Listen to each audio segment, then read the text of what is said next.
Welcome back to another episode of Client Stories with DNAngels. I'm Lara, the Lara one. We've got a lot of Laras and Loris. So anyway, I'm Lara. Okay, today's story I want to tell you about. It happened a little bit ago, but it's something that we don't always hear about. It was the mom, the abuser to the dad. This was a crazy, very sad story. So we got a client and she was adopted. And she had found her biological mother on her own. She had some adoption records. So she had the adoption records, contacted the bio mom, wanted nothing to do with her at all. Although she was able to get in contact with a few other people in the family. Started talking to them. No one knew who her dad was, but there was rumors going. It was a crazy situation. There was a lot of abuse in the house.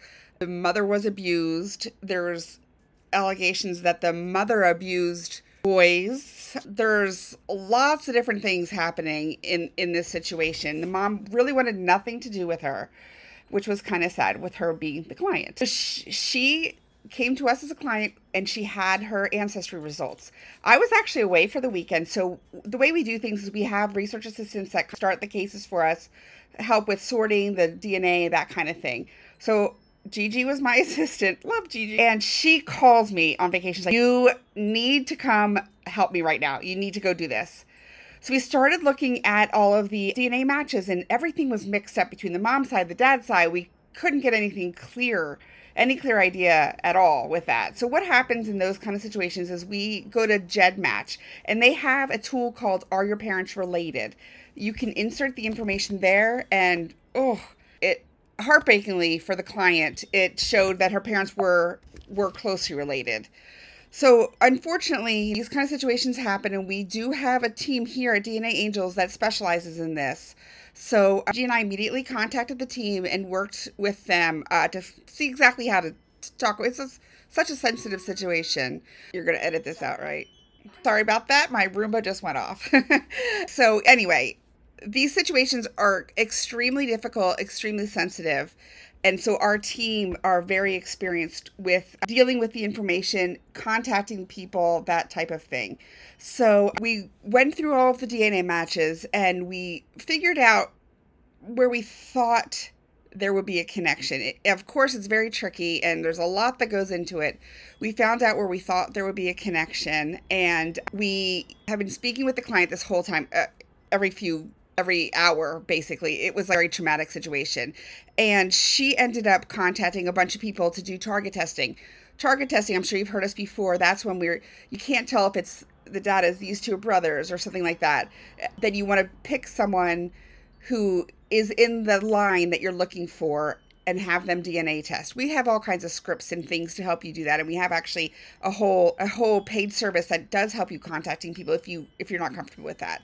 But she did contact them on her own, and she contacted an uncle and had the uncle test. He was very willing to test, and she had been speaking to him, which was great. So she had some contact with the family. Then it was good because she could get some medical information. She did have a few medical issues, and so she can get some medical information from them. That's one big misnomer, Invisalign. A lot of people are like, oh, I'm not going to talk to someone. They want something from us. I've never had it ever in all these years. I've never had someone want something other than health information. You are entitled to know who you are and that information, but you're not entitled to a relationship with the person. And organically, these relationships often do form, which is great, but it's not a given. But she did get a lot of information, which was wonderful from him.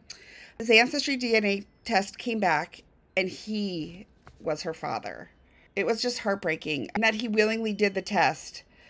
It ends up, after doing a lot more digging in the family, that it looked like the mom did sexually abuse him. And I'm sorry, it was just awful.